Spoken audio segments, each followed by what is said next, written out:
Welcome back, everyone. Hey, How's it going, Chase? pretty good. I'm excited to see this. I know we initially were going to have Scarlet Skill versus Zordor, but in a last-minute change of plans, we are now having Woke Flossie using Scarlet's team against Zordor. So I believe that is what we're going to be seeing here with the Metagross, Nihilego, Tapu Fini, Garchomp, Zapdos, and Pheromosa from Woke Flossie. So Yeah, and from Zordor, we're seeing a Bisharp, Rotom Wash, Zapdos, as well as the Garchomp again, Grimmsnarl, plus a Blaziken.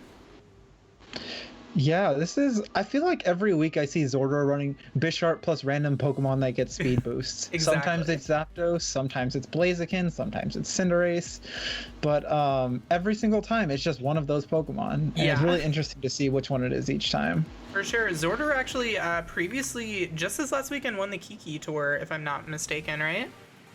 I believe so. I believe he won against Zekrom Zeke in finals. Yeah. Funnily enough, I believe they're matched up against each other in TPL this week as well, so we will get to see a rematch Yep. at some point, whether it be on Showdown or on Cart, depending on what they choose to do. So I can't wait for that one because I have my rooting interest for Zeke, him being on my team, but I cannot wait. Oh, Chase, can you do the poll? Because I don't know how to do that. And did you pay out Oh. all the polls for everything? Uh, We're new to doing the prediction polls. I actually wasn't the one doing the poll, so Oh. I don't know. I don't know who that was, but It we might see have the been Bishop Amy. Zapdos. Yeah. Sorry about that one, y'all. We'll try and get the poll back in game number 2, or we might have to delay till set number 3 because I think Amy might have been the one doing that. Because it wasn't myself or Nibs here on stream, but with these leads here, we got Garchomp, Pheromosa against the Zapdos and the Bisharp. What do you think about those leads, Chase? I think it'll be really interesting. We could just see a Max Quake into this Bisharp and potentially an Icy Wind or something if the Pheromosa has it, taking out the Bisharp turn 1. I think Quake is definitely the best play if you have a speed reducing move. I'm not exactly sure what this Pheromosa is covering though, or what coverage it has though. Yeah, I think the biggest problem here for Amy is that she's not sure either. We had Scarlet Skill go ahead and redeem the Pick a Caster's team about 5 minutes before this battle, and she has not really had a chance to practice with this team, so this is going to be pretty tough, I imagine, for her, trying to pick up a new team immediately as opposed to, going with one of the teams that she's pretty familiar with. So here we see a max on turn number 1 with this Garchomp, and we saw a really cool move clicked by that Pheromosa. Yeah, we saw the coaching, I believe, and honestly, Assault Vest Garchomp with coaching support and Max Quake boosts. How do you KO that thing? Yeah, I think we're about to see a max. It's going to be the Zapdos right here. Zapdos is going to be nice for getting speed boosts, but I'm curious just how much damage it's going to be doing into this Garchomp. Yeah, and the funny thing is, like, next after we'll see probably the Protect from Bisharp, but I would guess this Bisharp takes like 70% through Protect from a +1 Max Quake. And then the following turn, we can just see the Garchomp go for a Rockfall into the Zapdos as the Pheromosa takes out the Bisharp. Yeah, for sure. So right here with this Max Quake into the Bisharp, doing about just over 60% there through Protect. Definitely good damage. Yeah, no, I think the main thing is getting the special defense boost on top of your already Assault Vest. Now we're gonna go see the Airstream into the Pheromosa instead, so this Garchomp gets away without taking any damage this turn. Yeah. The critical hit there, not quite sure that matters with a Pokemon like Pheromosa. It's almost always going to go down to Sash. Doesn't really matter the move that you use, much less a super effective move. But now, critically, this Zapdos and this Bisharp both have a speed boost on them. That's definitely a positioning that they want to be in. Yeah. The interesting thing is this. I wonder how much damage this Rockfall does to Zapdos. I know Zapdos is a pretty bulky Pokemon, but Garchomp has 130 base attack, and it's at +1 currently. I know it's not a stab move, but this should be doing like 65-70% to Zapdos. Yeah, and I think probably the hardest part for Flossie here is not really knowing that calc at all. Is, you're in a position where this is the first time you're picking up this team and you're trying it a couple minutes before. We usually try and do the give a caster the team, and we try to give it to them at least 24 hours in advance, but Scarlet obviously wanting to go ahead and be able to show off the team that he was originally planning on using against Zordor. So still going to be some pretty cool stuff here getting to see this matchup. We do see that close combat come out, take down it will just go ahead and take down the Bisharp and another max airstream here. This time into the Garchomp. Oh, that did nothing. Oh my gosh. Yeah. Yeah, that's pretty great there. One important thing to know, though, is that the Pheromosa is outspeeding +1 Zapdos, meaning that the Zapdos most likely is not timid. It's definitely not max speed. And yeah, we just see 70% there off from that Rockfall. Sadly, KOing the Pheromosa from its sash with the sand damage, but I mean, this puts Wookflossy in a really good position. Yeah, that amount of damage there. You've got +1 attack, +1 defense, +1 special defense. Now you're in sand as well. And we actually see a reveal of leftovers Zapdos there, kind of indicating probably not going to be full speed investment, as we saw the Pheromosa still outspeeding at +1. Likely going to be a little bit bulkier of a Zapdos in that case.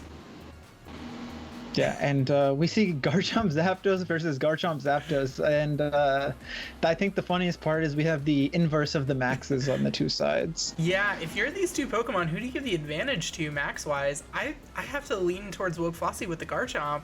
The fact that you can Wormend here into the opposing Garchomp, or you know, it's definitely a positioning where I would rather have the max Garchomp in this scenario. I think something like a Wormwind into Garchomp and a Thunderbolt into the Zapdos is pretty safe, especially because your Garchomp is already at +1 defense and +1 special defense.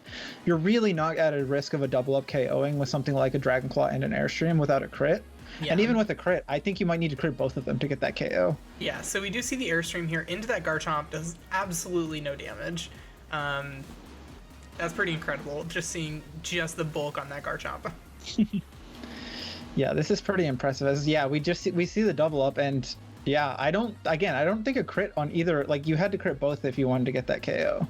Yeah, interesting reveal here of the ability being rough skin on this Garchomp as opposed to something like a Sand Veil. So not going to be dodging any moves, but will be dealing extra damage to any physical attackers, or any attackers that make contact, not necessarily physical. Yeah, I know we've seen a lot of Sandvale. I know Sandvale was successful in the Mount Moon Tour Top Cut today with a couple of players using it, and it was successful in Kiki's Tour as well.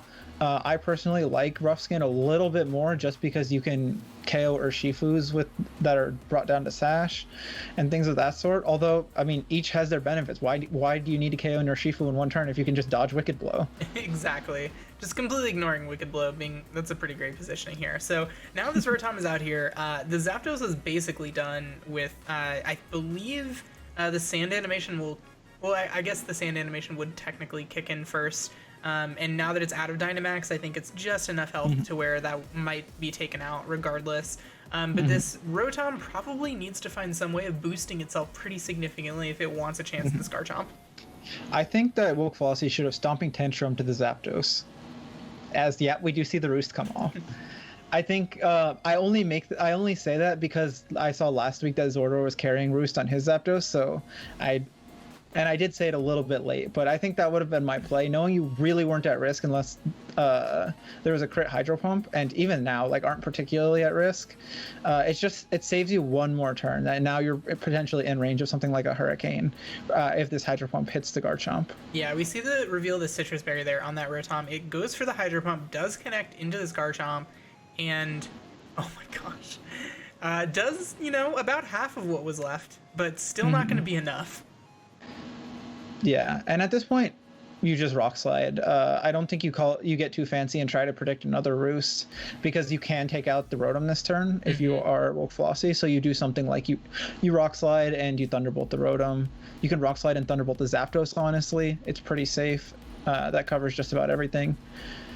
Yeah, so this combination of the Garchomp plus Zapdos, in Wookflossy's case, really, really impressive. We do see it go for the Hurricane there, and it connects and takes the KO.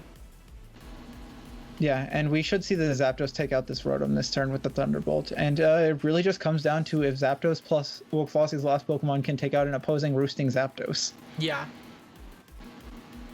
That Zapdos is gonna, be able to continue to recover off the Sand Chip, while Wookflossy's Zapdos will not be recovering in this case. Mm-hmm. Yeah, and it is a Tapu Fini. So, I mean, I'm not even sure what your best play here is. Is it just continuously Thunderbolt Moonblast? Is it Thunderbolt Calm Mind, Protect Calm Mind? You have a bunch of options here. Yeah, but I'm not particularly sure what the best is. I think you probably want to fish turn 1, just see how much a Thunderbolt Calm Mind is going to end up doing into. I mean, Thunderbolt plus Moonblast does into this. Also, like maybe a side benefit, you end up getting the special attack drop, and you can kind of start to stall out these roosts. Because sure, it can continue to roost, but it's going to be in a position to where it's going to be in a lot of trouble. So we do see it just go for the Thunderbolt into the opposing Zapdos. Not going to be enough damage there. It lives on 6 HP and returns with its own KO with a opposing Thunderbolt. And that's going to go ahead and take game number 1 for Amy, using a team that she got access to just a few minutes before this started. Yeah, it's funny to see something I never thought I'd say, but Pheromosa Garchomp has an incredibly good matchup here. I didn't think I'd ever say that about a Pheromosa in general, past like week 1 of a format, but it's really just like reverse Cinderace Bisharp. You're just continuously doubling a slot with the combination of coaching plus a giant max move. So it seems pretty impressive.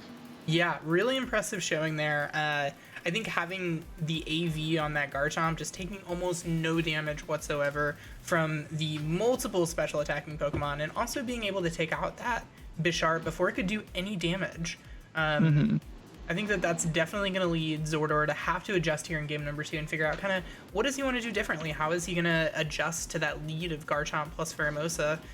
Once this Garchomp gets a couple of boosts up, what's your way through it? It's something like the Blaziken is nice for speed control, but against a Garchomp, probably not going to really want to be using that Blaziken in this matchup. Yeah, it could potentially be like Fake Tears Grimmsnarl plus Zapdos being what you want to use. We could see something like Fake Tears Grimmsnarl plus Zapdos plus Rotom, maybe the way to go through it. Fake Tears plus Rotom, just some combination of the Grimmsnarl. If it is Fake Tears, is probably what we'll be seeing here. Yeah, so we do see right off the bat here a Grimmsnarl plus that opposing Garchomp into Amy's Garchomp Pheromosa lead yet again. Something like this Grimmsnarl, I'm curious what it... If I had to guess, this lead makes me believe that it's probably going to be screens and or fake out. If it has access to fake out, then you can just fake out and, max Warmint into the Pheromosa and be in a pretty nice position. By both breaking the Sash and getting a lot of damage into that Pheromosa. But I also feel like Fake Out Grimmsnarl is something we've seen way less lately in the meta. Yeah, I would assume this is just Reflect, Light Screen, Spirit Break, and fourth move not being Fake Out. Probably Fake Tears based on seeing the Zapdos and the Rotom on the team. Although it could be Fake Out. It could very well be the move it chooses. And it could even not be Screens, though I would guess it is. My guess would be that it's a combination of Screens plus something that supports the rest of the team. Yeah, we see a really interesting move clicked here by this Pheromosa as Amy's going to go ahead and pivot out, try and draw in a Max Warmond from the opposing Garchomp here into the Tapu Fini position. Not sure if Zordor is going to fall for that or not, but I guess we'll see here. As there is going to be a Max, I don't think it's going to be Grimmsnarl, although I believe that played a pretty pivotal role in the finals in the Kiki Tour. Yeah, I believe we did see a Max Grimmsnarl there, and if this Grimmsnarl isn't clicking Fake Out, this Garchomp's taking 70% damage if all the triple axles hit. Yeah. So here we see the Grimmsnarl opt for Reflect here. That is going to help out some with the triple axles, but still an incredibly effective move. If it hits all of them, it is going to be taking rough skin damage every time though, so its Sash will be broken. And if it was targeted, it's going down this turn. Yeah, I mean, it's so funny to see that the Garchomp took the same amount of damage as the Pheromosa, pretty much. And yeah, we do see the Rockfall. I would assume immediately into this Pheromosa to pick it off. Yep.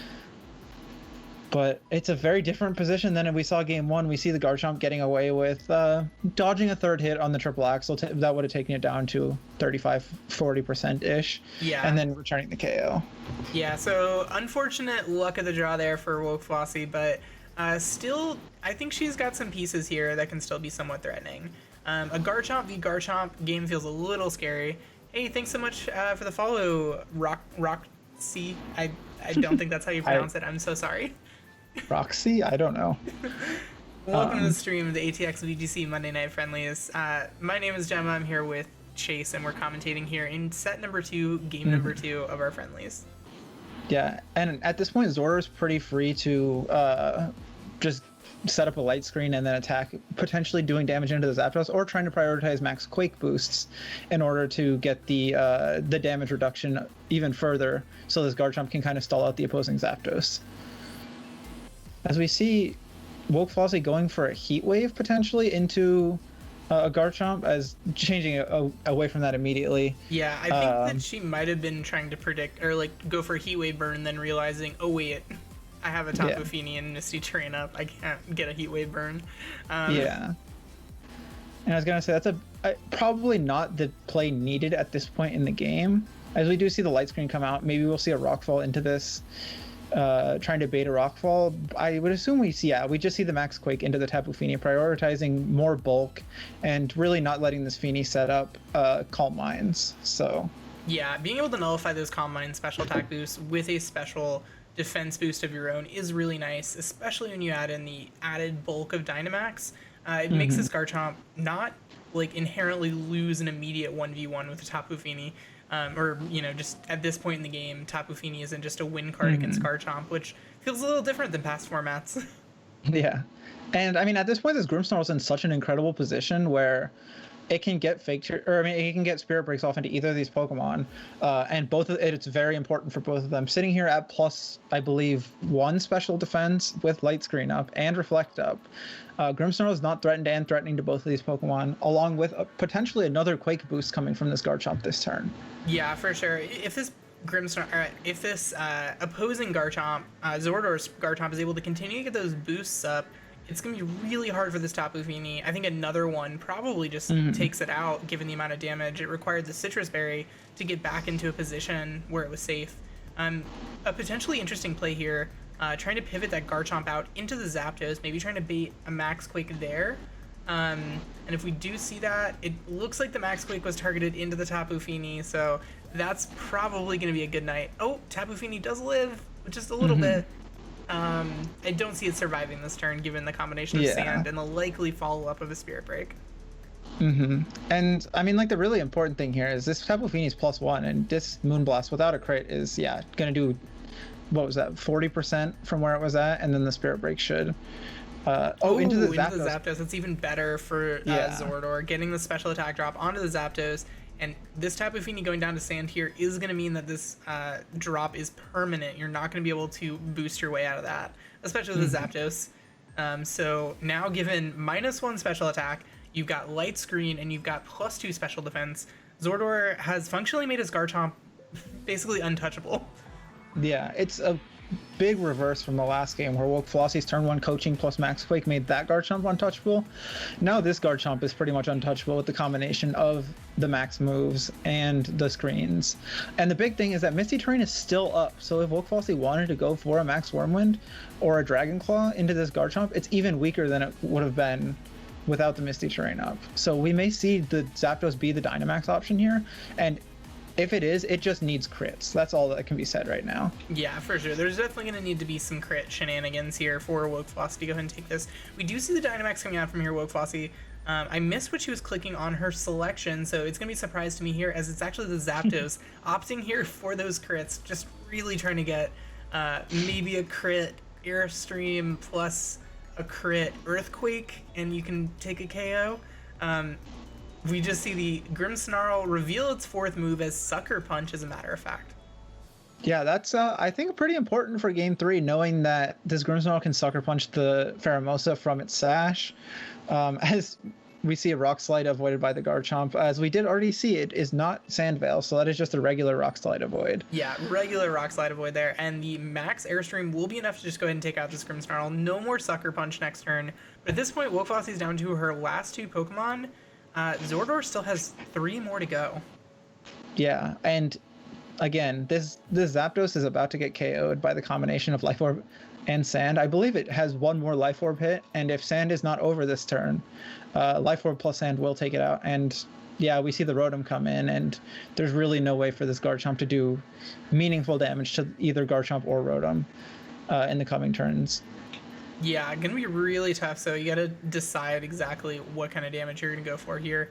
Um, we do see. I think there's still one more turn of Misty Terrain here, so this Dragon Claw even isn't gonna be doing quite enough damage. Oh, it does enough Is that a though. crit? It is a critical It is hit. a crit. That is one of the crits that Woke Fossey really needed here. As it's Garchomp taking the rough skin, gonna take it down a little bit, but still in a pretty safe position here. As the Max Lightning comes out from the Zapdos, if we see another crit here, then that's kind of Woke Fossey's way back through this. And as we do not see that, and maybe actually this is the last turn of Sand, and the Zapdos can survive for one more turn. But I'm not particularly sure that is the case with. I believe we still have 2 turns of Sand left, but this could be. Oh no, the Sandstorm turn of does Sand. subside, and now Zapdos being at +1 speed is probably gonna be the fastest thing on the field.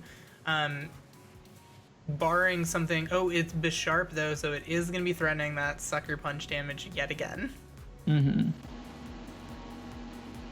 And I mean, honestly, at this point, you just have to. If you're Woke Flossy, you have to decide: is this gonna click Sucker Punch? Do I Max Guard an Earthquake, or what's going on here? So, and honestly, Zordor might just call. You're just gonna Max Guard here, and so I'm going to not Sucker Punch into it. I'm going to like Hydro Pump and Assurance into your Garchomp, get that KO, and then Sucker Punch you in the following turn. Yeah, for sure. And it's even kind of safe because if it does attack, it's going down to its own life orb this turn. So really doubling the Garchomp makes quite a bit of sense. You might have to end up trading. It does just go for the Sucker Punch here. So that's going to be a KO onto the Zapdos. Zapdos tried its best. If it had gotten one more, like if Woke Fossey had gotten one more crit and had crit through that, -1 special defense plus the light screen, she might have been in a position. But yeah, this Earthquake here will just go ahead and do damage to the Bisharp, breaking up any potential sashes. This +2 Rotom now going for the Hydro Pump connects, and that's likely.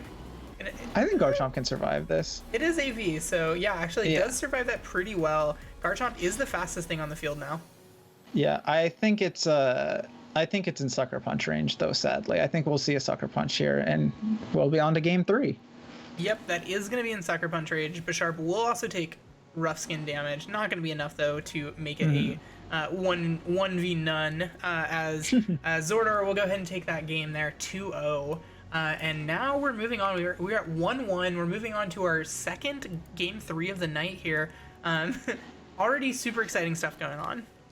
Yeah, no, for sure. And Zordor made a really good adjustment after that game 1, finding a way to deal with that Pheromosa before it could kind of run through the entire team. Although now Woke Flossy knows that there is no fake out on that whatchamacallit, on the Grimmsnarl.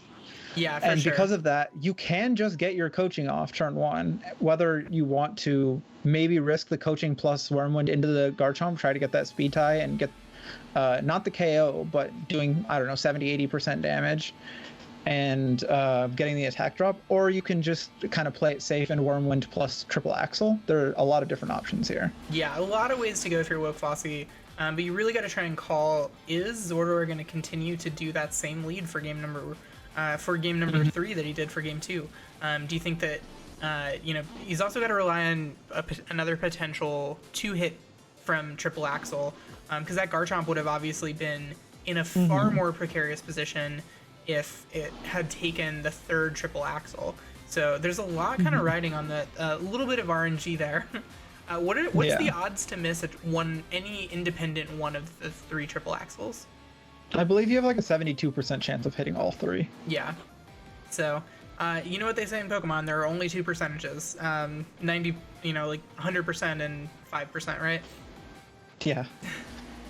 Although it's weird because it feels like Triple Axle only hits twice. Yeah. And I haven't done the math on it to see what's the most likely outcome, but it just feels like it's every time it either hits no times or 2 times. Yeah. So here we go. Game number 3, Woke Flossy versus Sir Zordor.